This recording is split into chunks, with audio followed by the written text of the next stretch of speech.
I just got a call when I was out fishing this morning. Come fix it. This seems to be a pretty popular thing for us these days. Going in after all the drunk drivers and shoring up people's houses. Might seem strange, but this is a story of luck. Bad luck that this car launched off Pacific Highway in Kent and through this apartment. Let's see what I got down here. Good luck, Jeremy Kendall survived. I'm just seeing what my damage is. But most of what he owns is trashed. Oh. This afternoon, Kendall came back for the first time. I put this up on the wall because I retired this shirt, and it's still there. I know this is kind of pointless. Around 2 this morning, Kendall was sleeping on his couch. I was right there. Then the car woke him up. This is the piece that hit me, and all the concrete flew, kind of protected me. Neighbors helped track the driver down, and Kent police think he and his passenger were drunk. When I got right there, that's when I seen everything. I was like, oh, shoot. For now, neighbors help Kendall handle the shock. Thanks for your help last night. No problem, buddy. I'm just glad you, like I said, I'm glad you didn't come off from under that rubble. The Red Cross put him up in a hotel for the next few days. After that, this soft-spoken man isn't really sure what will happen. Lucky guy, man. Tonight, Kendall's cleaning up what he can replace. I'm lucky. That's all I can really say. Thankful he still has what he can't replace, his life. In Kent, John Langeler, King 5 News. Rain's good. Right now, rain's good. Rain and firefighters are my 2 favorite things on the face of the earth at this point in time. Tonight, Al Matthews is celebrating. It's drinkable. 24 hours ago, he was panicking. It looked like a scene from Dante's Inferno. Fire and lightning illuminated his Malaga Springs winery. It's just like boom, boom, boom, boom, boom. Just over the ridge behind his property, the mile marker 10 fire was growing. The sky was lit up red, orange, and purple, and it was a wall of flame. I felt pretty insignificant up on the roof there with my hose. He thought he'd lose everything, but then the rain came. These one storms that just happened to be tracking right over the fire area. A good sign at the fire camp, installed for the mile marker 10 and the older Clockham Tarps fire. Unfortunately, there was reports of flash flooding. But not a good sign for the aftermath. By late evening, roads were washed out. This is video from firefighters at the scene.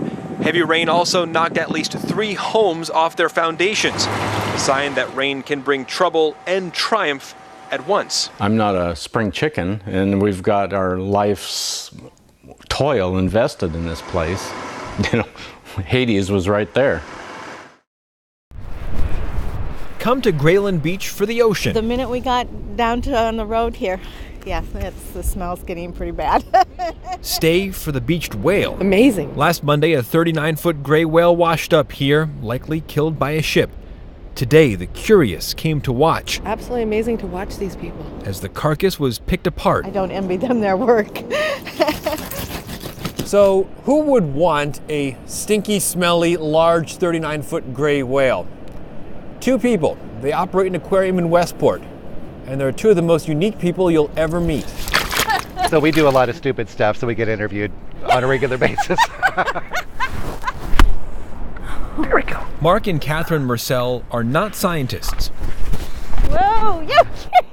The classic. Really? Oh, no.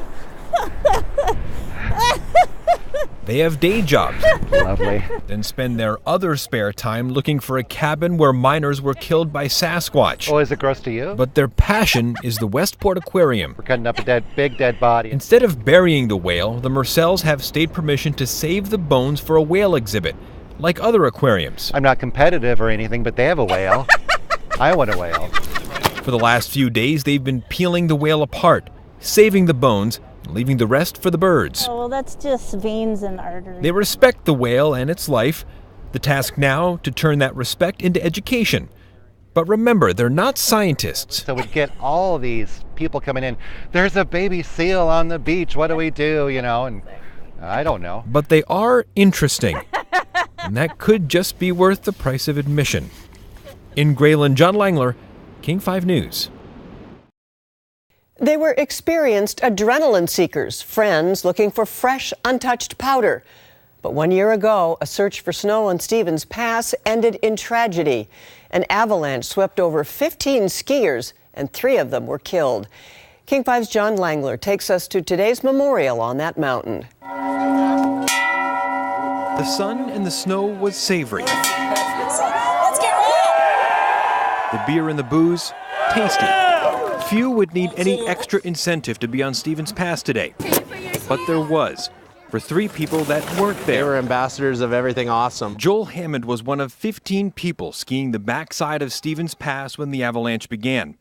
Johnny Brennan, Jim Jack, and Chris Rudolph died. If anything, I felt like I was privileged to be back there that day.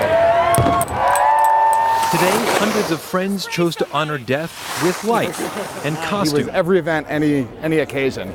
He had a costume for it. Corey Rubenfeld and Kevin Bibby were supposed to ski with the victims last year. A different fate kept them alive. He's left a pretty big hole in our life for the last year. But at the base, it was all smiles.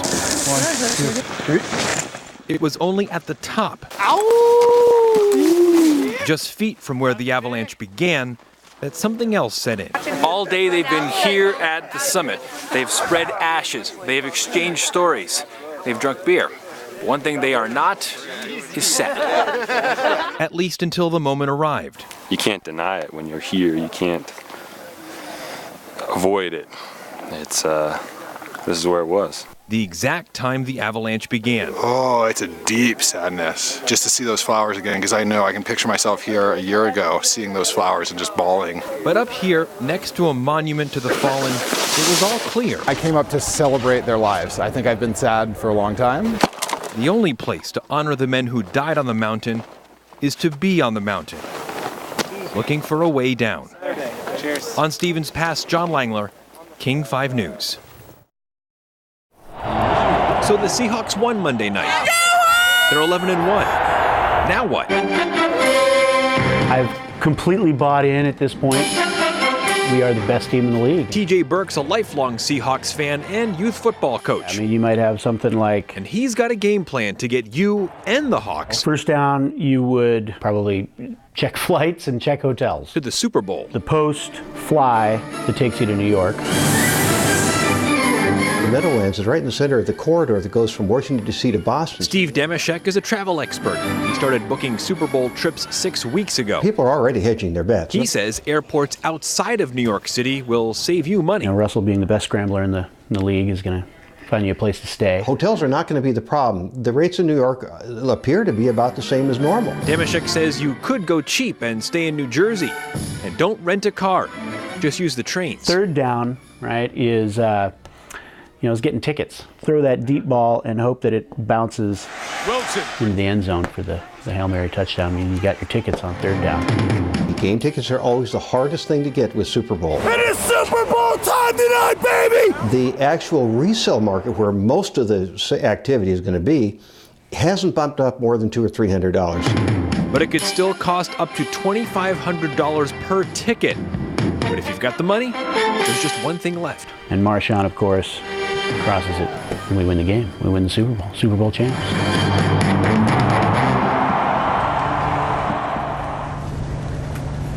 Demashek suggests if you are going to the Super Bowl and you're buying tickets for hotels and planes, make sure they're refundable, just in case. He also points out that for the same amount of money you could spend to go to New York and watch the game out there, you could get a really nice suite in Las Vegas and bring a bunch of your friends there as well. That's also been very popular recently. Live at CenturyLink Field, John Langeler, King 5 News. Oliver Solstick knew what he was doing. I would push and then we would all take a break and look at the fireworks until it was time to push again. He waited until the perfect time, then entered the world.